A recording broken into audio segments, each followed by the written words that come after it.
Okay, the last video I just realized didn't have any audio with it for some reason.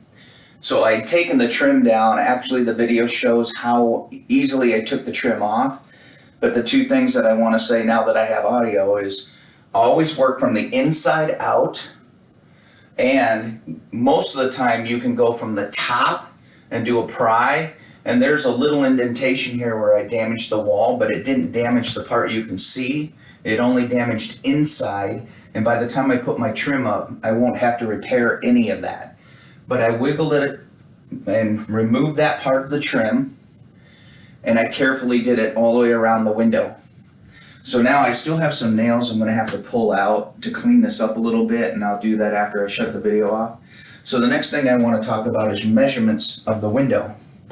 And where did I put my tape measure? Here it is. So I take my tape measure. Now the boards of the window, go all the way outside because the window is straight on the edges here. There is a flashing that's overlapping, and in another video we'll tell you how to get that loose and cut it all off. But for right now, just assume the boards go straight out, and that's going to be the size of the window you want to buy. There is a rough opening on the outside, and people will talk to you about that if you go to Home Depot and you ask any questions. They'll say, what's the rough opening?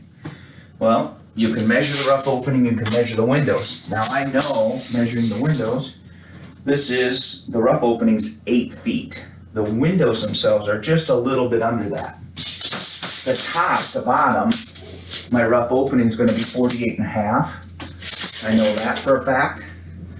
But the actual window's just a little smaller, so let's talk about why. So I have a window that I got off the shelf at Home Depot. It looks like this. The dimensional specs are 25 by 46. Now I'm going to plan on putting in 3 windows. I want a double hung on each end, and then I want a picture window in the middle. This is custom for the picture window, and you have to order it. You can't get that off the shelf. I don't like ordering custom, but in this case I wanted it. The custom window, if you order that, you cannot return it. So if it's not exactly the right measurements, you live with it. If you're going to make it the wrong measurement, make it smaller because you don't want to have to cut into the house. So the windows off the shelf are what I prefer to buy, because this way, just recently I had one where the handle on top must have fallen against another window, and it cracked the handle that you would grab on to move the window up and down. They returned it, no problem. The windows themselves, let's talk about the rough opening and the actual measurements. So the windows have a 24 by 46 is what this one is. That's called the rough opening. That's the rough measurement.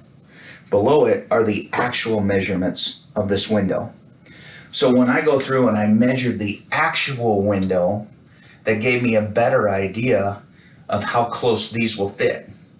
So now, one of the things I'm going to do is I'm going to put a baseboard across the bottom that's a 2 by 6, and that'll give me a little overhang above and beyond what the siding goes to. So now I'll put the 2 by 6 in, and then I'll angle it a little bit, and by angling it, I get the runoff.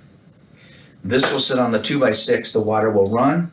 The window itself has an angle, a pitch, right inside of it. So from where the screen is, the rain would come into the window on this side over here, and it would hit and fall. Or actually, this is the screen. The rain will come in this side, hit the window, fall, and then because of the slope, it'll run out. And the entire opening at the bottom will allow it to flow. So you don't want to do any caulking in here because you want the water to flow out when it hits the window, when it hits the glass.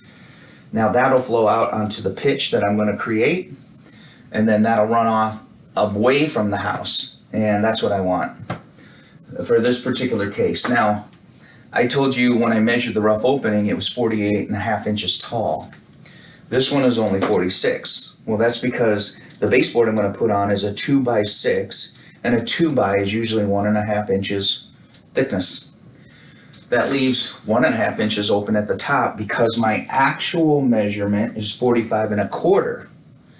Well, with 45 1/4, once I put this on the 2 by 6, which is 1.5, plus what I have up here with the 45 1/4, I still have 1.5 inches at the top, which is perfect to put a 2 by 4 across the top, and that'll help me anchor the whole window and it won't move at all, inside or out, left or right. It'll be anchored nice and tight.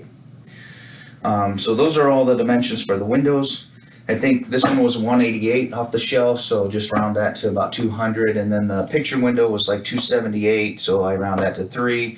So I'm looking at $700 for all the windows, and pretty much the wood that I'm going to use to put this in, because I'm going to put new trim board on as well.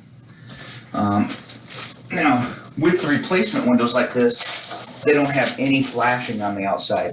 These windows are the originals. There's flashing. We're going to show in another video how to cut that off. But the reason I bring it up, you can potentially take out the inside of this window only, leaving this board. And if you leave this board, you can slide this window right inside there, anchor it, and now that window shows from the outside. You didn't remove any trim on the outside. You're pretty much done with the replacement. And we take the inside trim that we took off so carefully and we put it back on and we're done. Now, I don't like leaving this inside board. I've got some rot going on down here. If there was no rot, you can just leave that board, leave the trim on the outside, slide this in, put the new trim on, and you're all done. I'm going to be a little more involved than that because I want the overhang. So it's going to take me a little longer. We'll go on with the next video now.